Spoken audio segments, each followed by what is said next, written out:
இங்கே வணக்கம். அங்கே பாருங்கள், நம்ம மாடி தோட்டத்தில் கொய்யாப்பழம் எல்லாம் பறித்தோம் பார்த்தீங்களா? திரும்ப வந்து பூக்கள் பூத்துருக்கு. நிறைய பூக்கள் பிஞ்சு எல்லாம் வந்து மரத்தில் விட்டுருக்கு பாருங்கள். தொடர்ந்து வந்து நமக்கு கொய்யாக்காய் கிடைக்கும். அதே மாதிரி பாருங்கள், எக் பிளான்ட்டு, டொமேட்டோ, தக்காளி பழத்தில் வந்து எக் பிளான்ட்டு சொல்லுவாங்க பார்த்தீங்களா? முட்டை மாதிரி இருக்குது பாருங்கள். பார்க்கவே அழகாக இருக்கா? இங்கே பாருங்கள், இப்போ தான் பழுத்துக்கிட்டு இருக்கு. நல்லா கலர் கொடுக்கட்டும், நம்ம பறிக்கலாம். அதோட கோவக்கொடியும் இருக்குது. இதில் வந்து மாதுளை பாருங்கள், மாதுளை ரொம்ப நாள் கழித்து இப்போ பூ பூத்து பிஞ்செல்லாம் வச்சுருக்கு பாருங்கள். பூக்கள் நிறைய பூக்குது. கொஞ்சம் விழுந்துருது அப்பப்போ. நல்லா ஸ்ட்ராங்காக இருக்க இதில் வந்து பிஞ்சு வச்சிருச்சு.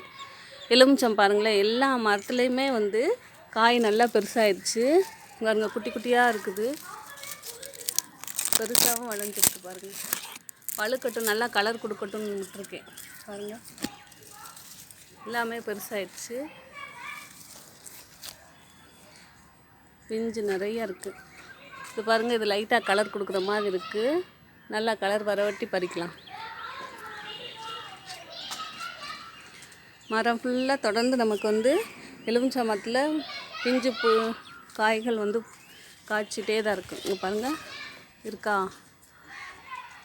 வருஷம் ஃபுல்லாக எனக்கு வந்து எலுமிச்சை மரத்தில் பிஞ்சு காய்கள் இருந்துக்கிட்டே இருக்கும்.